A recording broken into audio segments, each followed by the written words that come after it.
Zenman has submitted a log where he is testing various D values. And I really like this methodical approach. Thank you for submitting this, Zenman.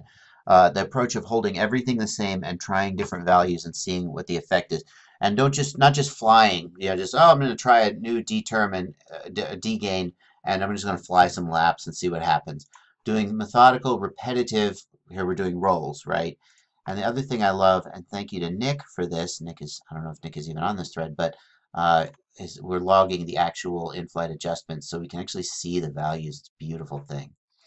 Um, there's been a question or a point raised, and Zenman, I think it might be you who raised it in another post, about the phase relationship between P and D, that if D term cut hertz is set too low, then D becomes too delayed relative to P and isn't there's a timing relationship that has to occur between P and D where D leads P. That's just a fact. If you look at your traces, you'll see that D is always somewhat ahead of P.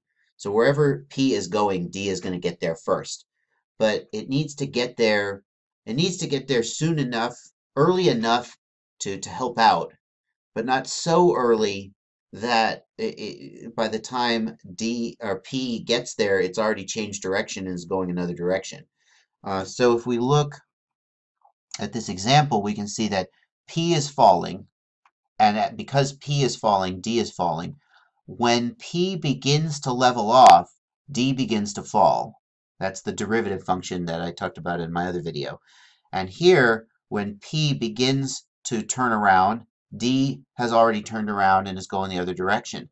So D is leading P.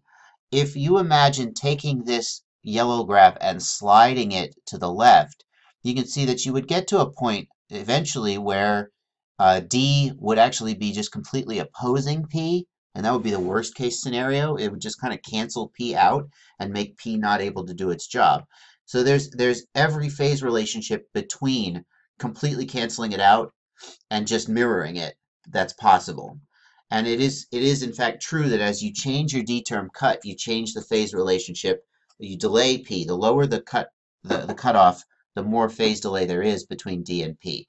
And so I think that's a good hypothesis as to why in some cases, if we lower the filters, mostly D term, I think, but also the gyro filter, if we lower those to excessively low levels, we get more oscillations, usually during those prop wash scenarios that we've been exploring.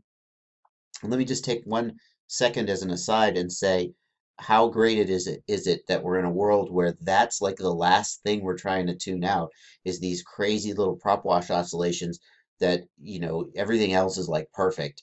And we would have, a year ago, we would have just said, oh, there's no way to get rid of those. But now we're like, no, I want it even more perfect. So that's fantastic. So let's take a look here and see what we got. We've got roll D of 14 here, and we're going to look at some rolls. And what I'm going to be looking at is basically the amount of ringing in the gyro and the P term. It's also interesting to, wow, it's interesting to me that the I term is so responsive. It's really interesting. And clearly, that's very interesting. I'm not going to jump to any conclusions there, but it is. I would normally think that seeing such a responsive I term was going to be causing some problems. That being said, notice that in between your rolls, your I term, boom, hits 0. And also notice that here in the middle of the roll, the I term hits 0. So although the I term is very responsive, uh, the P term is doing its job well enough that it is usually at 0 or at its baseline, and that maybe is why it's not causing you any problems. Normally, I would not want to see the I term being so responsive because if the I term is 0, then it doesn't matter how responsive it is. It's not causing you any problems. It's just sitting there doing nothing. Normally, if the I term is this responsive, it's going to pull around your PID sum in a way that it compromises flight performance. But maybe you've got your copter tuned to the point where the error is low enough that the I term can afford to be responsive. So that's very interesting. So here at, getting back to the D term, D of 14, We've got 1, 2 pushes into the roll. Well, 1, 2, 3, depending on how you count it. And 1, 2 pushes at the end. And less here, less of a push here. Still a pretty strong oscillation here. I'm looking at this oscillation. Again, I'll just say it for those who may not have been following along or may have missed it. This is the moment where the copter has stopped at the end of the roll. And then when the gyro trace continues to the other side of the axis, that is over or bounce back. And then we got this oscillation here. So a strong bounce back and then a brief high frequency oscillation. Strong bounce back, brief high frequency oscillation. Now let's go to the next change, and I'm just going to look for the next green marker in the trace. Now we're going 15, 16, 17, 18, 19. So we've gone from 14 to 19. That does not look like, was that an actual flip? No, I see, you're just bopping it back and forth. Those aren't flips, I see, or rolls. So that changes a little bit. I still am impressed with how fast your I term goes to 0 after the move, though. It's really something. Is this a roll? No, these are again just bops. So I guess the question I would ask is, has the oscillation gotten bigger? Has the bounce back gotten bigger? Just looking at this, it does look like it's gotten bigger as you increase that value. If we go back to the previous ones, well, maybe not. Maybe not. No. In fact, it doesn't look like it's gotten bigger, but it does look like it's gotten narrower, so it's happening faster. And if I was really interested in being scientific about this, I would screenshot them and overlay them, but I'm not going to do that. Yeah, I think it's definitely narrower, so it's happening faster now as you increase the D term. The magnitude looks about the same, but it's faster, and that's good. You know, eventually it gets so fast that you can't see it, and then you don't care anymore. Here's another change. Now we're going to 20, 21, 22, 23. So these do look a little bigger. The gyro trace, the initial bounce does look a little bigger. It's pretty subtle.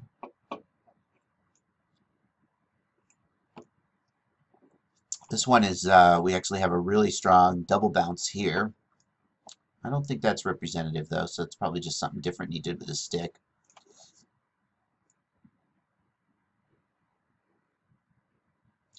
Seeing things like this, I would usually say that that's too much P, but we know you've got your P turned way down. Yeah, I mean, it's interesting that you've got your P turned, I think you said it was at, let's just go look. You said it was at P equals 1.5 and you usually run 2.3.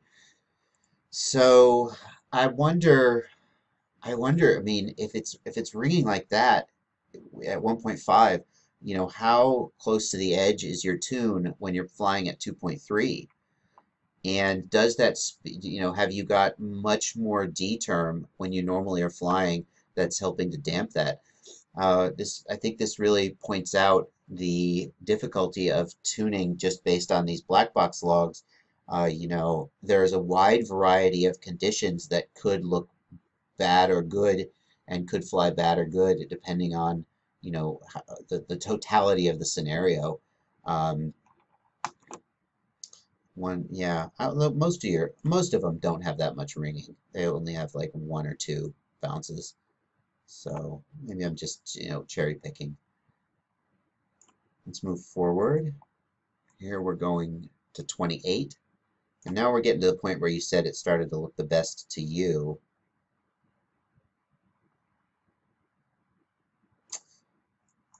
One, two, yeah. Let's keep going. Now you're working back down again. Yeah, I gotta tell you, I'd be curious to hear what you have to say about this because without video to look at and see the effects. I mean, a lot of times you see the video and you're like, oh, that's worse, that's better. Just looking at the gyro traces, I'm not sure that I see a consistent pattern. I mean, some of them look a little softer or slower, and some of them look a little bigger and faster, but I'm not sure I can really pick out a consistent pattern. It's a little difficult to find repeatability. Like, so here you are at D of 12, and this one looks relatively long, but I'm not sure I can pick out a pattern. So, so there we are. Be really interested to hear your analysis if you've got one as to what you see when you look at it. All right. I hope that was helpful and happy flying.